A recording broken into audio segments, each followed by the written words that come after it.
Bienvenue dans ce podcast S'autoriser sa féminité. Je suis tellement contente de vous retrouver cette semaine. On poursuit ensemble la révolution de la féminité. Oui, rien que ça.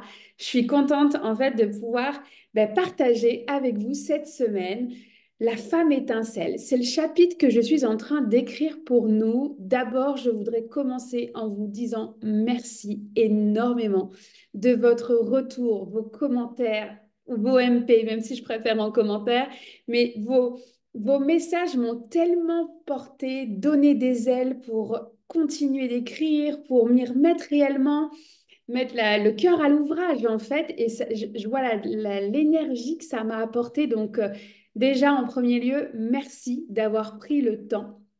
Merci d'avoir contribué à ta façon dans le premier épisode. Cette semaine, on poursuit encore avec la femme étincelle. Je suis donc en pleine rédaction de ce chapitre. Je compte à peu près un mois par archétype féminin pour aller justement retranscrire comment transformer sa féminité. La femme étincelle, c'est celle qui passe de sa Wonder Woman en mode go, go, go, j'ai ça à faire, voilà mon agenda professionnel, mon agenda de week-end, mais qui est prisonnière de sa vie et qui dit à un moment donné, stop, stop, et je reviens en fait à ce qui est vivant à l'intérieur de moi, je reprends conscience de qui je suis et de qu'est-ce que j'ai envie de faire.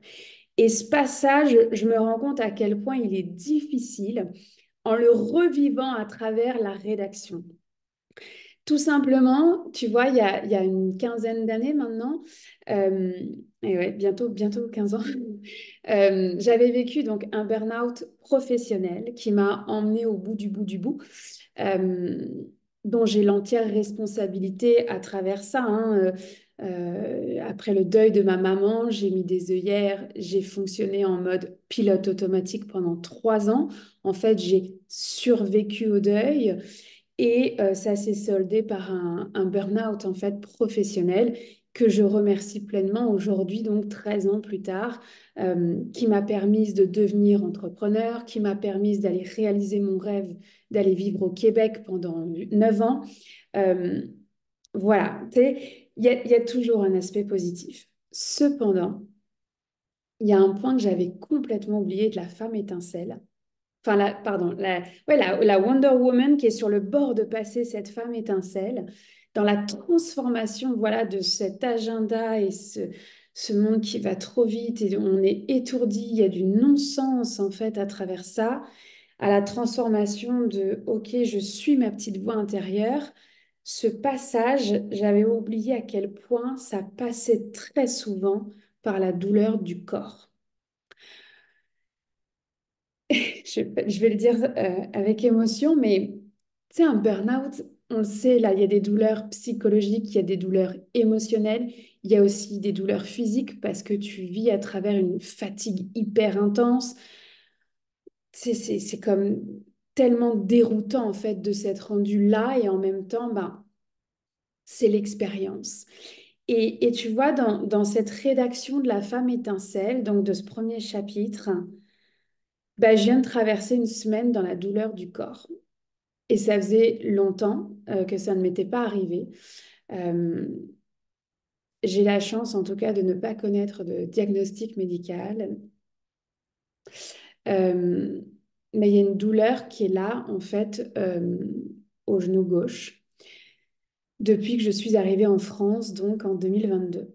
La douleur s'est réveillée tout de suite en arrivant sur le sol français, alors que je n'avais pas de problématique articulaire connue. Un petit coup de curcuma, bref, stratégie naturopathique. Mon genou revient à la normale en printemps 2022. Le chemin se fait. L'année dernière, une petite douleur à la hanche qui se réveille, on et off. Et puis là, en replongeant dans cette Wonder Woman, en fait, je me rends compte à quel point les 2 années qui viennent de s'écouler, du printemps 2022 au printemps 2024, à quel point j'ai été en mode survie. Donc oui, il y a de l'émotion de le dire, Mais c'est parce qu'on traverse tous, en fait, dans cette vie cyclique, hein, certains stades, certaines épreuves de vie, et je me rends compte à quel point j'ai été en mode survie.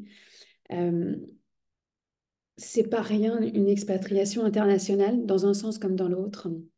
C'est tous tes repères qui changent. Puis là, tu as des enfants, donc il faut fonctionner, il faut des écoles, enfin, il faut tout ça. Et, euh, et en fait, bah, j'ai survécu à ce stress-là pendant ces 2 années-là. Et là, en fait, il y a cette sensation d'être arrivée au bon endroit depuis décembre 2023. J'ai l'impression d'avoir atterri en France. Ça m'aura pris 2 ans pour atterrir, en fait, me refaire des repères, apprécier le cadre de vie dans lequel je suis, la région que j'ai choisie avec ma famille. Ça a pris du temps, ça a pris vraiment du temps. Et maintenant que tout va bien, que ce cadre est bon, que je suis même en paix de me dire, je vais peut-être rester jusqu'aux 18 ans de mes enfants en France, faire toute leur scolarité, ça sera OK. Puis en même temps, bah, si on bouge, on bouge. En fait, je me laisse la liberté aussi. Mais j'ai fait la paix avec ça. Et ben, en écrivant le chapitre de La femme étincelle, bah, ça m'a replongé dans cette phrase, tout part de la douleur du corps. Je ne connais pas une seule femme que j'ai accompagnée qui n'a pas vécu des douleurs dans son corps. Je ne connais pas une seule femme qui n'a pas dit c'est assez sans douleur. La différence, je pense, avec il y a 15 ans, c'est que j'ai tiré sur la corde il y a 15 ans pendant très longtemps et la corde, elle a lâché. Là, j'ai pas le sentiment d'avoir tiré sur la corde, j'ai le sentiment d'avoir fait ce que j'ai pu du mieux que je pouvais et ça n'a duré que 2 ans. Donc, oui, il y a cette place à euh, écouter la douleur du corps, écouter le stress que ça a généré, être capable d'en parler publiquement. Hein, j'ai très peu parlé de mon expatriation, en fait, de mon retour en France sur les réseaux parce que j'étais en train de le vivre. Mais tu vois, ces larmes, elles sont bonnes en fait. Ça veut dire que c'est plus cristallisé à l'intérieur de moi, c'est que ça sort. Et tout part de la douleur, en fait, d'aller écouter, en fait, son corps et cette douleur-là. Parce qu'évidemment que j'ai mis des œillères pendant 2 ans et que bah, je reprends le sport et hop, je me blesse au genou. Alors, tu vas me dire, qu'est-ce que j'ai fait pour ça? Évidemment que j'ai des outils et que je suis allée consulter médecin du sport, ostéopathie essentiellement, plus mes outils naturels. Mais ce qui m'a le plus soulagée, en fait, c'est de mettre de la conscience sur cette douleur-là. Je vais te référer, je mettrai en dessous de la vidéo le lien. J'ai créé pour le podcast Retrouve ton étincelle un épisode dédié à honorer ses cicatrices. Il y a une visualisation à l'intérieur qui vient comme bercer tes cicatrices, bercer la douleur de ton corps. Donc ça, premier outil extraordinaire. La deuxième chose, en fait, c'est que j'ai tiré le fil rouge. Pourquoi le genou? Le genou. Mon couple va bien, ma famille va bien. Et là, je reprends, en fait, j'ai la chance d'avoir un papa qui a écrit l'histoire de famille de ma lignée paternelle. Et je prends l'exemplaire, en fait, du livre que j'ai.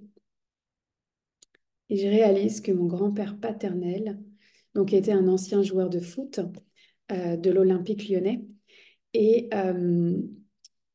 il s'est blessé au genou et ça a mis fin à sa carrière. Alors, j'ai pas encore la réponse. Est-ce que c'est le genou gauche comme moi présentement? Mais en tout cas, mon côté gauche, en fait, traduit ma lignée paternelle. Donc, à partir du moment où j'ai mis de la conscience sur ce genou, peux-tu croire que ma douleur a diminué? Mais vraiment de fois 10. Ça ne veut pas dire que le problème est réglé. Je vais en prendre soin. je vais être à l'écoute, je vais pas être en mode survie. Mais parce que justement, je suis dans cette bascule de la survie à la vie, de retrouver cette joie, en fait, d'être en vie. C'est la première prise de conscience de la semaine que j'ai eue en écrivant ce chapitre. À quel point on n'écoute pas nos corps, à quel point on est en mode pilote automatique et on attend de on attend d'être au pied du mur souvent. Alors, je suis contente de pas être, de m'être rendue cette fois-ci au pied du mur, mais je l'ai déjà touché le mur. Je suis déjà rentrée dedans. Donc oui, j'ai pas envie de retourner là. Et si jamais en ce moment tu es en train de frapper un mur, je t'envoie plein d'amour. Mais je sais aussi que on repart d'un autre endroit après. Tu me diras si ça te parle, ok, en commentaire. T'en es où toi par rapport à ton corps? Est-ce que tu vis des douleurs? Est-ce que tu les écoutes? Est-ce que tu les entends? Ou au contraire, en écoutant cette vidéo, tu prends conscience que tu survis à un événement de la vie et que bah, tu fais du mieux que tu peux. Ensuite, la deuxième prise de conscience que j'ai faite cette semaine, c'était à quel point je pouvais être la reine de l'auto-sabotage. Je te dis ça parce que euh, tu sais, on a cette motivation, allez, on s'y met, puis on se met un beau planning d'écriture, ou en tout cas planning de projet, et là, boum, tu vis les montagnes russes. Quand l'épisode numéro 1 est sorti, d'ailleurs l'épisode de lancement et l'épisode numéro 1 sont sortis, j'ai eu vos commentaires, j'ai eu vos messages, ça m'a tellement porté que, boum, j'ai écrit, c'était clair, c'était fluide pour moi. Et alors là, après, la plongée dans la douleur, justement, d'aller écouter cette douleur et là de dire, qu'est-ce qui... Vraiment, je vais vraiment faire ça. Et en même temps, c'est tellement évident. Voilà, donc je revis ce passage, cette bascule de la Wonder Woman à la femme étincelle, parce que c'est cyclique en fait. La vie, elle est cyclique. Donc, tu vois, ça permet en tout cas de se dire, j'irai pas à l'auto-sabotage, je vais y aller jusqu'au bout de ce livre. Évidemment, c'est pour nos filles en fait. Ce qui me motive le plus, c'est pour mes filles, nos filles, les générations futures, qu'elles ne connaissent pas ce qu'on a vécu. Et en même temps, c'est un peu mon syndrome du sauveur, tu vois. Donc, je veux que ça existe. Je veux qu'il y ait ces outils sur un plateau d'argent pour que ça soit plus facile comme chemin.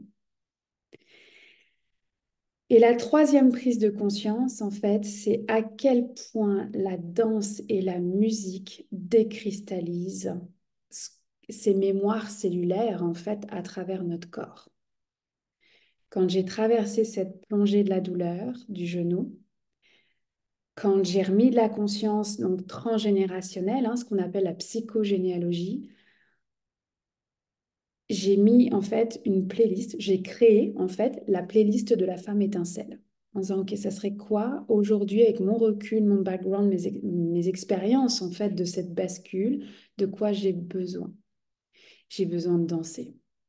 J'ai besoin de danser, j'ai besoin de cultiver cette joie en fait qui est à l'intérieur de moi, même si j'ai un genou qui me fait mal. Même si, ta. Et, euh, et là, en fait, j'ai pris conscience à quel point bah, mon grand-père maternel était violoniste. J'ai commencé le piano, j'avais 10 ans. Euh, alors, j'ai une histoire d'amour et bref, de montagne russe avec le piano. C'est très émotionnel pour moi, le piano, mais j'adore ça, j'adore en jouer. Euh, Même si, voilà, ça fait 2 ans que je n'ai pas joué. Depuis que je suis rentrée en France, je n'ai pas joué de piano. Donc, ça fait partie du chemin. Et aujourd'hui, mon tambour, c'est... On fait un, j'adore chanter. J'ai fait tout un chemin de guérison par rapport à ma voix. En fait, chanter dans des visualisations, ça ne s'est pas fait du jour au lendemain. Donc, Donc voilà, et en fait, je me suis rendu compte à quel point, bah, sans musique, moi, c'est compliqué en fait. Et que bah, si je veux cultiver cette joie, ce pourquoi je mène ce projet, ce livre, ce podcast avec toi, euh, j'ai besoin de bouger et de faire bouger les émotions qui sont associées à ça. Alors, tu vois, pour ça, bah, donc je vais bouger, enfin, je vais danser toute seule dans mon salon, même avec des écouteurs le soir hein, quand les enfants sont couchés. Pas de fausses excuses. Dans la voiture avec les enfants, ils adorent. Euh, avant de travailler, avant de travailler, j'adore. Ça me permet de justement de ne pas être dans le mental. Avant d'enregistrer cet épisode-là, j'ai mis 3, 4 chansons de la playlist où j'ai lâché en disant, OK, voilà, qu'est-ce que j'ai envie de transmettre en fait, tu vois, c'est pas juste un épisode pour un épisode. Et le journaling.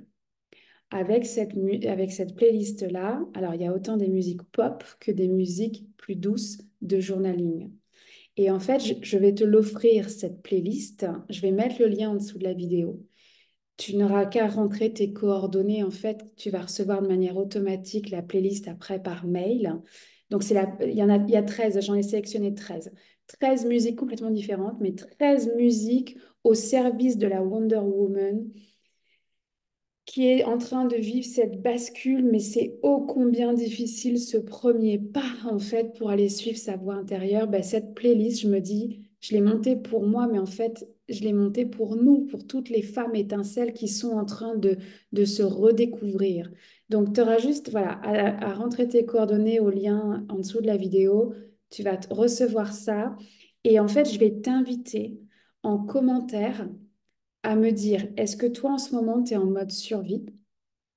Est-ce que tu es dans cette bascule et c'est ô combien difficile ce premier pas? De quoi tu as besoin? Qu'est-ce qui te...